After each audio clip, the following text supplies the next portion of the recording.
खबर राजस्थान से, जहां हनुमानगढ़ में एथेनॉल फैक्ट्री पर तनाव देखने को मिला है। किसानों का विरोध देखने को मिला। आज चौथे दिन भी किसानों का विरोध जारी है।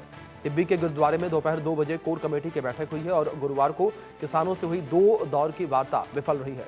टिब्बी में आज भी इंटरनेट सर्विस बंद रही है। तनाव के बाद 40 लोगों को हिरासत में लिया गया और 100 से ज्यादा लोगों के खिलाफ FIR दर्ज की गई है। महिलाओं ने पुलिस पर आरोप लगाया लाठीचार्ज का। हमारे सहयोगी रजाउल्लाह जुड़े हैं, उनका रुख करेंगे इन्फॉर्मेशन के लिए। रजाउल्लाह, क्या जानकारियां फिलहाल मिल पा रही, किस तरीके से एथेनॉल फैक्ट्री के बाहर किसानों का विरोध प्रदर्शन जारी है और उनकी मांगे क्या है? बिल्कुल, देखिए जिस तरीके से एथेनॉल फैक्ट्री को लेकर अभिषेक लगातार जो प्रदर्शन है वो पिछले काफी दिनों से जारी है। जिस तरीके से आज चौथा दिन है और हम लोगों ने देखा था कि किस तरीके से जो राजस्थान पुलिस के जवान हैं उनकी तरफ से आंसू गैस के गोले भी दागे गए, लेकिन जो तमाम किसान है वो पीछे हटने के लिए तैयार नहीं है। एक्चुअल में जो टिब्बा इलाका है वहां पर जो किसान है वहां पर एक फैक्ट्री बंद करने की मांग कर रहे हैं। लोगों का कहना है कि यहाँ से जहर है वो निकलेगा, जिसके बाद ये कहा जा सकता है कि हम लोगों को काफी परेशानी का सामना करना पड़ेगा। इसलिए पिछले काफी दिनों से जो लगातार विरोध प्रदर्शन है वो यहाँ पर जारी है। वहीं पूरे मामले को लेकर यदि FIR की बात की जाए तो तकरीबन 4 से ज्यादा जो FIR है वो अलग अलग थानों में दर्ज हुई है। गाड़ियां तोड़फोड़ की जो जानकारी है वो यहाँ पर सामने आ रही है। कुल मिलाकर कहा जा सकता है कि 100 से ज्यादा लोगों के खिलाफ जो मुकदमा है वो दर्ज हो चुका है। कांग्रेस के जो विधायक है वो यहाँ पर घायल हो चुके हैं, जिनका इलाज है वो अस्पताल में लगातार जारी है। श्री गंगानगर से जो विधायक है कुन्नर, वो भी हिरासत में ले लिए गए। कहा जा सकता है कि एक बड़ा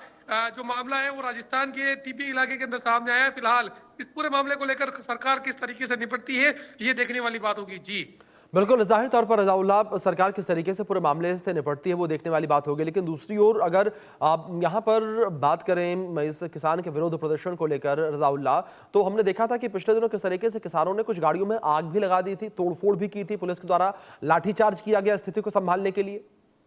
अभिषेक, देखिए इस पूरे मामले में कई लोग घायल हो चुके हैं, जिनमें प्रशासनिक अधिकारी भी बताए जा रहे हैं। वहीं यदि गाड़ियों की बात की जाए तो 10 से 12 गाड़ियों के अंदर जो आग है वो यहाँ पर लगाई गई और आग लगाने के साथ साथ ये कहा जा सकता है कि तोड़फोड़ है वो यहाँ पर की गई है। कई पुलिस के जवानों की प्राइवेट गाड़ियां हैं, कई स्थानीय लोगों की गाड़ियां हैं। पुलिस के जवान भी पूरे मामले में घायल हुए हैं, कई किसान भी जो घायल है वो पूरे मामले को लेकर हुए हैं। दरअसल एक बड़ा मुद्दा है यहाँ एथेनॉल फैक्ट्री खोलने का जो विरोध है वो पिछले काफी लंबे समय से किया जा रहा था। इस पूरे मामले को लेकर जो राजस्थान इंटेलिजेंसी है वो पूरी तरीके से फेलियर रही है।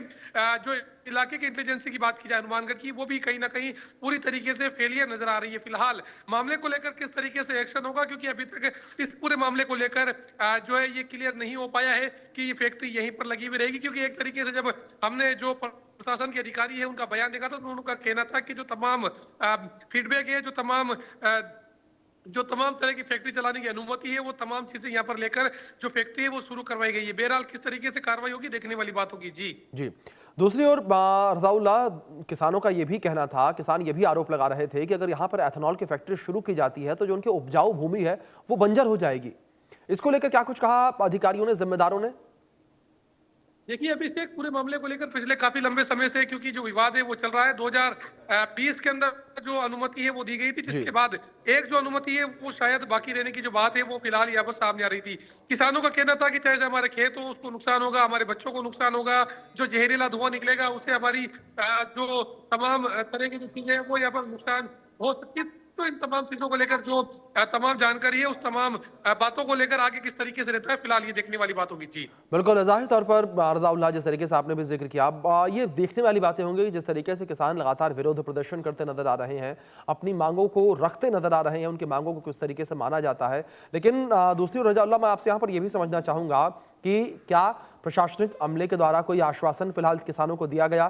क्या किसानों से ये कहा गया, कोई वादा किया गया कि आपकी मांगों पर विचार किया जाएगा और एथेनॉल फैक्ट्री को बंद करवाने को लेकर या उसके ना चालू होने को लेकर भी चर्चा की जाएगी?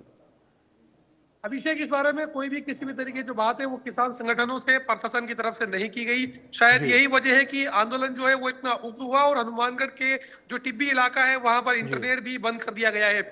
यदि प्रशासन वक्त रहते समझ जाता तो आज ये स्थिति देखने को नहीं मिलती। फिलहाल मुकदमे दर्ज हो चुके हैं, गाड़ियों में तोड़फोड़ में जो लोग घायल हुए हैं उनका अस्पताल में इलाज चल रहा है।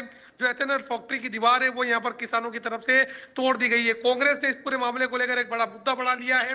जी संसद के अंदर बिल्कुल जो नागौर सांसद हैं हनुमान बेनीवाल, उन्होंने भी पूरे मामले को बिल्कुल, लेकर जाहिर तौर पर जिस मुद्दा तरीके से उठाया है हमने कि इस जिक्र पूरे किया मामले को ये लेकर बड़ा मुद्दा जिम्मेदार बनता कौन है। नजर आ रहा है और संसद तक ये मुद्दा पहुंच चुका है। फिलहाल बहुत शुक्रिया जुड़ने के लिए और इन तमाम जानकारियों के लिए।